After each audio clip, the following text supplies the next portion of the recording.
Empezamos. Por falsedad de información en el mercado de valores fueron detenidas 7 personas en 11 allanamientos realizados en Guayaquil, Daule y San Borondón. Las autoridades investigan procesos irregulares en los que se habrían utilizado millonarios fondos del ISPOL y otras instituciones públicas y privadas. Los allanamientos empezaron al amanecer de este martes. Uniformados y vehículos de la policía ingresaron a esta ciudadela de la vía a San Borondón. Ahí fueron detenidos Javier N. y su esposa Oriana R., gerentes de las casas de valores Citadel y Decebale respectivamente. Ambas intervenidas en 2020 por la Superintendencia de Compañías por presuntas irregularidades. Ambas también señaladas dentro del caso ISPOL. Según los primeros indicios, se trataría de una estructura delictiva cuyos integrantes incurrieron en delitos contra la fe pública, eludiendo los procesos regulares determinados en la Ley del Mercado de Valores. Falsificación de documentos, falsedad de información, falta de entrega de información a las autoridades de control en el sistema bursátil o en el sistema del mercado de valores. Se negociaron con títulos no inscritos en el catastro público. Se realizaron préstamos a empresas a través de Decebale. Se firmaron además contratos sin sustento con empresas en Panamá y Estados Unidos. Pero no solo ISPOL aparece entre los presuntos perjudicados, sino también el Fondo de Cesantía del Magisterio, el BIE, Seguro Sucre y además firmas privadas, que confiaron, según se indica, en la licitud de las operaciones. Dentro de lo relevante se investiga el envío de fondos hacia cuentas en el exterior, en favor de entidades cuya idoneidad o legalidad es difícil de precisar. Las investigaciones partieron de una denuncia que colocó la Superintendencia de Compañías hace aproximadamente 6 meses. El tipo penal por el cual va a imputar cargo es el contemplado en el artículo 312, falsedad de información, el cual tiene previsto una pena de 3 a 5 años. Las oficinas de Decebale y Citadel en el centro de Guayaquil fueron también allanadas. Agentes de la Fiscalía permanecieron dentro por más de 6 horas. Recabaron evidencias. Se fijó, se rotuló cierta información relacionada al caso que Fiscalía viene investigando. En la lista de 7 detenidos consta además Rodolfo K., de 75 años, expresidente de la Bolsa de Valores de Guayaquil. Él permanece en una clínica por complicaciones en su salud. Los 6 restantes empezaron a rendir versión en horas de la tarde. Hasta el cierre de este reportaje, esa diligencia continuaba. Se espera conocer qué se resuelve en la audiencia de formulación de cargos, que se realizaría cerca de la medianoche. En Guayaquil, Carlos Acoto, 24 horas. Otros temas. El Ministerio de Salud prevé ampliar el número de personas inoculadas durante el mes de julio y para ello, dice la ministra de Salud, contarán con el apoyo del sector privado. Anunció que cuando inicien las mingas de vacunación se utilizarán también centros comerciales, universidades y estacionamientos. Entre julio y agosto el gobierno tendrá el mayor reto de vacunación, inocular a las personas de entre 49 y 16 años. Que es la población más numerosa del país. Y para ello, dicen, contarán con el apoyo del sector privado. Apenas nosotros empecemos con a la implementación de nuestras mingas de vacunación, ellos van a ser parte importantísimo del cumplimiento de esta estrategia. Ya se nos ha pedido nuestro apoyo logístico, además del tema del fondo y de la compra de los insumos necesarios. Así que creemos que mientras más rápido se vacune toda la población, más rápido también nos vamos a vacunar todos los sectores productivos. Según la ministra de Salud, Jimena Garzón, a los puntos fijos de vacunación se sumarán otros sitios para que los ciudadanos puedan acceder a una vacuna con mucha más facilidad. Que van a ser centros comerciales, las universidades, en los estacionamientos. Van a haber lugares en los que uno va a poder ir con su auto, va a poder recibir la vacuna y va a poder seguir. Están también planificados. Empresas, industrias, florícolas, bananeras, cacauteras, camaroneras, que tienen centros de salud en sus instalaciones y que podrían generar esa atomización, porque hay que tratar de llegar a la mayor cantidad de población. Garzón además explicó que se está trabajando en mejorar las estrategias de vacunación. En Quito, por ejemplo, se inició con la unificación de centros de vacunación, lo cual dijo es un plan piloto que será aplicado a nivel nacional. Mañana nosotros vamos a tener una reunión con Enrique Pita porque él nos ha ofrecido también su contingente, un plan de unificación, mejorar las técnicas en la las tácticas para la vacunación masiva. La ministra además mencionó que durante la primera y segunda semana de julio se podría inocular a los trabajadores de medios de comunicación, pero eso sí, dijo que se tomará en cuenta su edad, sus condiciones de salud y su exposición laboral. En Quito, Belén Merizalde, 24 horas. La tarde de hoy llegó al país un embarque con 108.810 dosis de la farmacéutica Pfizer, que según el gobierno permitirá acelerar el plan de vacunación. Con esta entrega, Ecuador ha recibido solamente de la farmacéutica Pfizer 1.536.279 dosis. Cabe recordar que el país cuenta con 3 tipos de vacunas: Pfizer-BioNTech, CoronaVac de Sinovac y AstraZeneca Oxford, que en total han llegado en dosis al país más de 5 millones. El Fideicomiso Unidos por Ecuador, formado por los empresarios, realizó la primera donación de insumos médicos. Se entregaron 100.000 mascarillas y 5.000 batas quirúrgicas para proteger al personal de salud del Hospital Gineco-Obstétrico Luz Helena Arizmendi, en el sur de Quito. Durante el evento, el vicepresidente de la República agradeció el apoyo y aseguró que las donaciones llegarán a sus destinatarios en un proceso completamente transparente. Nosotros vamos a iniciar un proceso mediante el cual ustedes, donantes, sepan, conozcan el destino de las donaciones, porque el destino de las donaciones tiene que tener una ruta cierta. No puede perderse en la mitad del camino, no puede llegar al hospital y que luego entregamos un número X de donación y aparece un número Y. Así es que tengan ustedes la absoluta certeza que vamos a actuar conjuntamente con el Ministerio en un manejo absolutamente honesto de las donaciones. Este es el inicio. Esperemos que estas crezcan en cantidad, porque el beneficiario va a ser el pueblo ecuatoriano. La Asamblea Nacional inició la vacunación a los servidores legislativos en esta primera jornada. Asambleístas, personal de aseo, personas con discapacidad accedieron a las dosis. En el legislativo esperan tener a todo el personal inoculado hasta fines de agosto. Servidores y funcionarios de la Asamblea Nacional recibieron la primera dosis de la vacuna contra el COVID-19. El proceso se realizó en las instalaciones del Legislativo. Este primer llamado fue para personas mayores de 50 años, enfermedades catastróficas y crónicas, mujeres embarazadas, personas con discapacidad y personal de limpieza. También se vacunaron a asambleístas que cumplieron con el rango de edad. Una vez que ya en la Asamblea Nacional se necesita por el trabajo presencial, tomé la decisión hoy día de vacunarme, recibir la primera dosis. Ahora como funcionario y como asambleísta es obligación de nosotros estar sujeto a esta vacuna, ¿no? Nosotros somos los que más estamos expuestos a este virus porque... En total, 310 personas recibieron la vacunación este martes. El resto del personal, es decir, 1.000 personas más, se vacunarán la próxima semana. En la segunda semana van a ser los menores de 50 años. Absolutamente todas las personas que trabajan en la Asamblea Nacional van a pasar por este procedimiento. Esto incluye tanto servidores como funcionarios, como asambleístas.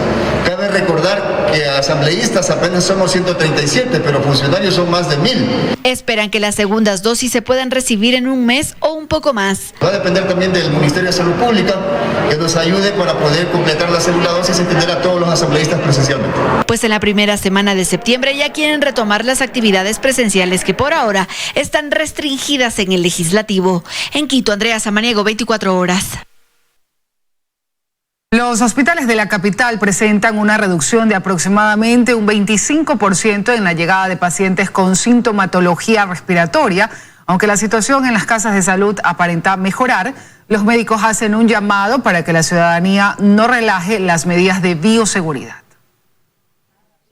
Es la imagen al interior de los hospitales de la capital, aunque en los últimos días se ha dado una reducción en la demanda de atención de ciudadanos que llegan con sintomatología respiratoria, al interior persiste la lucha. Los pasillos ya no lucen abarrotados, pero el trabajo continúa con toda rigurosidad. El Hospital de Elías San Francisco ha atendido desde inicios de la pandemia a 9.000 pacientes con sintomatología respiratoria. Actualmente el área de hospitalización tiene una ocupación del 60%.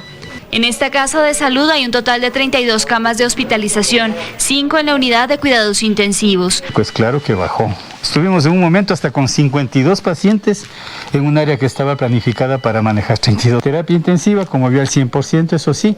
Esta aparente mejora al interior de los hospitales se atribuye también al proceso de vacunación. Una de las pacientes que asegura se contagió luego de tener la segunda dosis lo confirma.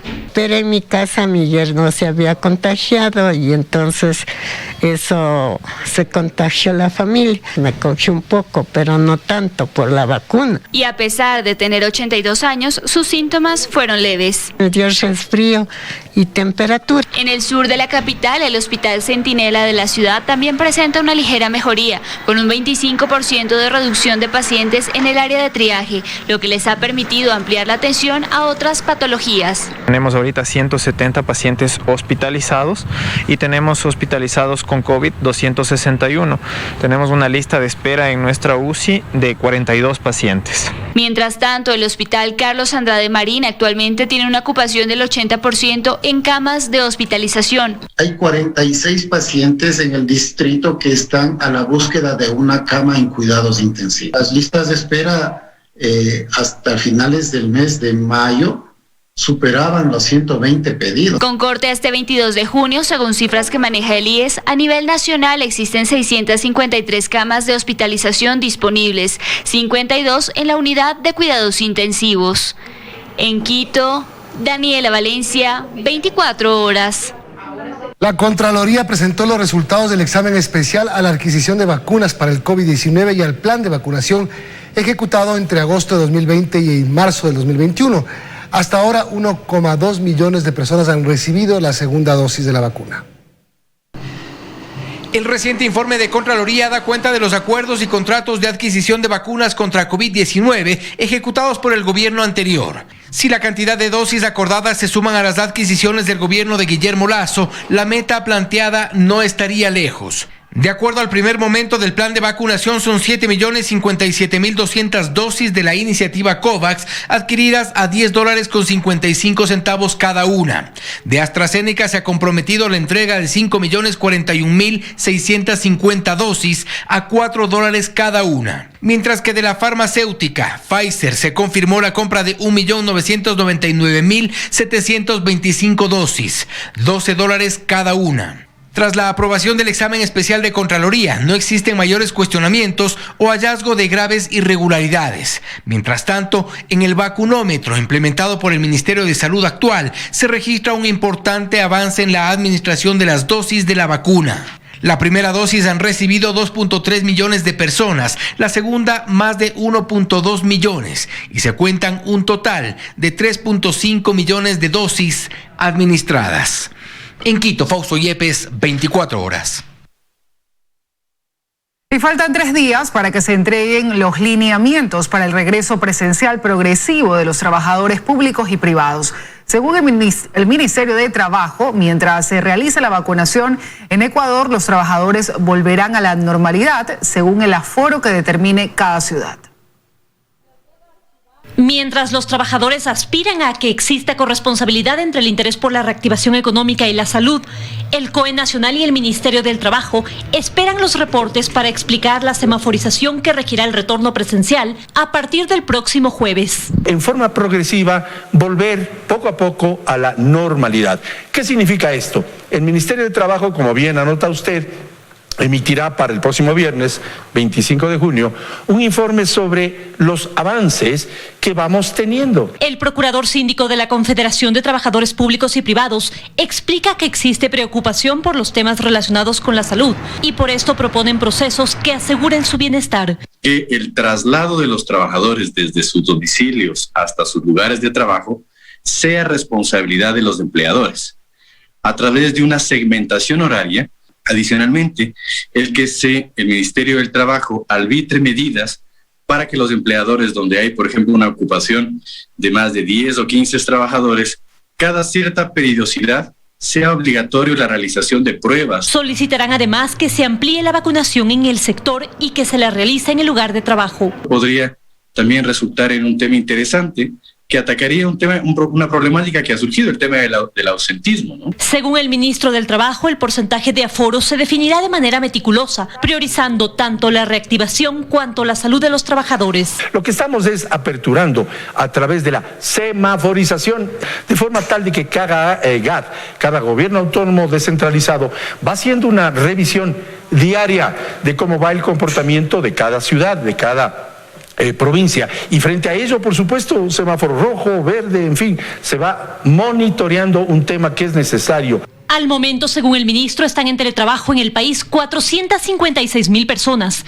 Esta modalidad será respetada y también se mantendrá. En cuanto al retorno presencial, los trabajadores piden que haya directrices desde la cartera de Estado para que no solo el sector público, sino también el privado, puedan segmentar y aplicar inteligentemente el regreso seguro. En Quito, María Gracia Acosta, 24 horas. La academia será la encargada de realizar un estudio técnico jurídico para focalizar los subsidios a los combustibles, mientras se completan las bases de datos de todos los transportistas que recibirán una compensación de acuerdo con su modalidad y promedio de consumo.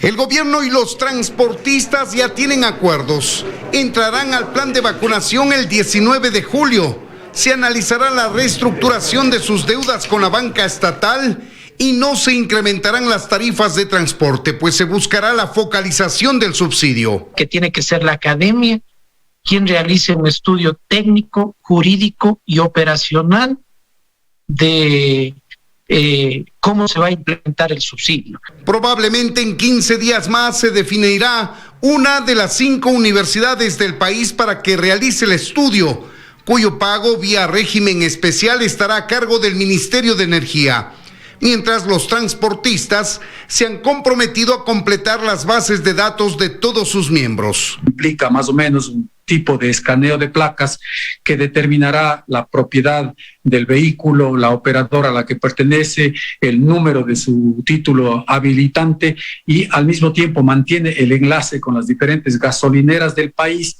lo que permitirá cruzar la información y saber con exactitud a qué vehículos y de qué operadoras se está concediendo esta focalización de combustibles. La idea es identificar quiénes son los transportistas, a qué modalidad de transporte pertenecen, calcular el consumo promedio de combustible, sea diésel o gasolina, y establecer un análisis de costos para definir el monto de la compensación. El taxismo y el transporte liviano ocupa gasolina. El transporte urbano, interprovincial, intracantonal ocupa diésel. Y son dos combustibles que tienen costos diferentes y que requieren un tratamiento diferente según los costos operativos de cada una de las unidades de transporte. Los transportistas quieren que todo esto esté listo hasta antes del 11 de julio, cuando corresponderá un nuevo ajuste al precio de los combustibles. Pero esto no será posible. El gobierno estima que podría demorar más. Esperemos ya tener tal vez en estos próximos 15 días contratada la universidad pública.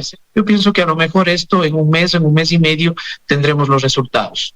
En todo caso, para la focalización de subsidio a los combustibles, el país contará por primera vez con una base de datos completa que le permite identificar a todos los transportistas, con lo cual podrían empezar también a pagar impuestos. En el tema del gravamen de impuestos, y no nos preocupa en términos generales.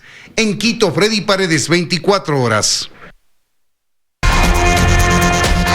Seguimos, amigos. La firma del convenio entre Ecuador y el Centro Internacional de Arreglo de Diferencias de Inversiones, CIADI, genera dudas legales. La Corte Constitucional tendrá que pronunciarse acerca de si el presidente tiene o no la potestad de ratificarlo sin necesidad de que éste pase por la Asamblea Nacional.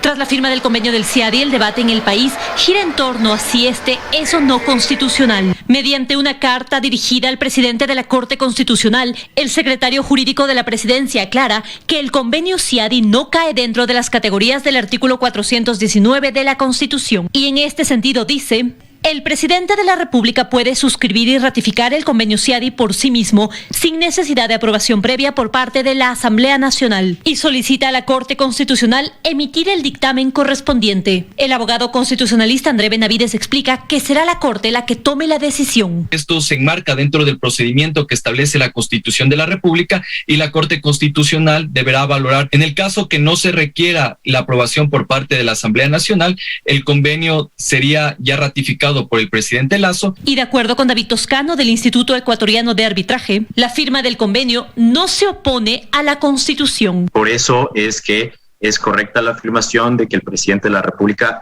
tiene potestad de firmar y ratificar. E insiste en que no implica ceder jurisdicción, como es el caso de los tratados bilaterales de inversión o de libre comercio. Un Estado que firma y ratifica el convenio CIADI podría incluso no utilizar el sistema CIADI. Ahora, puede ser que en un tratado bilateral de inversiones posteriormente sí se otorgue ese consentimiento y esa será la discusión que podamos tener bajo el artículo 422 o no. Él aplaude además la decisión de Ecuador de regresar a este convenio que garantiza las inversiones y explica a André Benavides en cuánto tiempo la Corte deberá responder. Tiene 8 días para resolver, para pronunciarse respecto de este control previo de constitucionalidad. La firma del convenio del Centro Internacional de Arreglo de Diferencias Relativas a Inversiones es un paso importante, según distintas voces, para concretar acuerdos comerciales y abrir el país al mundo. En Quito, María Gracia Acosta, 24 horas. Este viernes a las 4 de la tarde la jueza María Domínguez dará a conocer si acepta o no la acción de protección presentada por el alcalde de Quito, Jorge Yunda. La diligencia se desarrolló vía telemática. Daniela Valencia informa. Por más de 5 horas se desarrolló la audiencia de acción de protección presentada por el alcalde de Quito, Jorge Yunda, en contra de los concejales Santiago Guarderas, Analía Ledesma, Fernando Morales y Mónica Sandoval, miembros de la comisión de mesa que analizaron los 2 pedidos de remoción en su contra. Durante la audiencia, la defensa de los accionados solicitó que se rechace la acción por improcedente, pues el alcalde estaría cuestionando un informe que no es vinculante. Además, está a la espera de la resolución del Tribunal Contencioso Electoral respecto al cumplimiento de formalidades y procedimiento de su remoción. El pasado 3 de junio, los ediles del Consejo Metropolitano de Quito resolvieron la remoción del alcalde Jorge Yunda, con 14 votos a favor, 6 abstenciones y 1 voto en contra. Que el país continúe con un contralor y un defensor del pueblo en la cárcel solo demuestra la falta de inconstitucionalidad del Ecuador, coinciden analistas. Pese a que la ley faculta a ambas autoridades a continuar en sus cargos, no pueden despachar en prisión. Expertos coinciden en cuestionar que se les permita intentar hacerlo. Ecuador es el país que por 69 días ha tenido a su contralor en prisión y por 36 a su defensor del pueblo. Y es que esto legalmente es posible. Pablo Celi y Freddy Carrión siguen siendo el máximo contralor de la función pública y el máximo defensor de los derechos humanos del país, desde la cárcel 4 de Quito. Y pese a que mucho se escandaliza, esto lo permite nuestra norma. Yo creo que la Asamblea Nacional, bajo estas circunstancias, está obligada en trabajar en una reforma urgente que justamente evite este tipo de actos, este tipo de actuaciones. Se podría sumar también la situación de Paola Pavone, la prefecta que tiene grillete, y de Jorge Yunda también con el dispositivo. Hemos perdido el sentido de la institucionalidad y ha perdido también vigencia otra palabra, dignidad.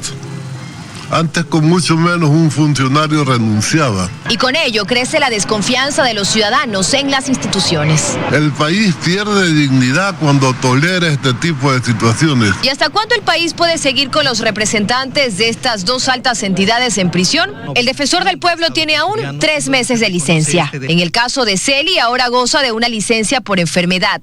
El artículo 27 de la LOCEP dice que por enfermedad física o psicológica la licencia es de máximo 3 meses. Pero la Contraloría está en una situación mucho más complicada que solo eso, pues tiene a su contralor en prisión y a una subcontralora que renunció. Si en 15 días no le contestan la renuncia a Valentina Zárate, ella queda libre del cargo. Entonces la Contraloría se quedaría sin autoridad. Dayana Monroy, 24 horas. Hace más de un año, la avioneta en la que intentaba escapar del país Daniel Salcedo, investigado por los casos de corrupción en los hospitales del IES, se estrelló y fue capturado. A la fecha, Salcedo está en prisión, fue sentenciado por fraude procesal y tiene otras 3 investigaciones. El pasado 8 de junio se cumplió un año del accidente aéreo que permitió la captura de Daniel Salcedo. Él, junto a otras 3 personas, intentó escapar del país, pero la avioneta en la que viajaba se accidentó en Perú. Los ocupantes fueron trasladados a una casa de salud y, pese a los intentos para ocultar su identidad, fue deportado.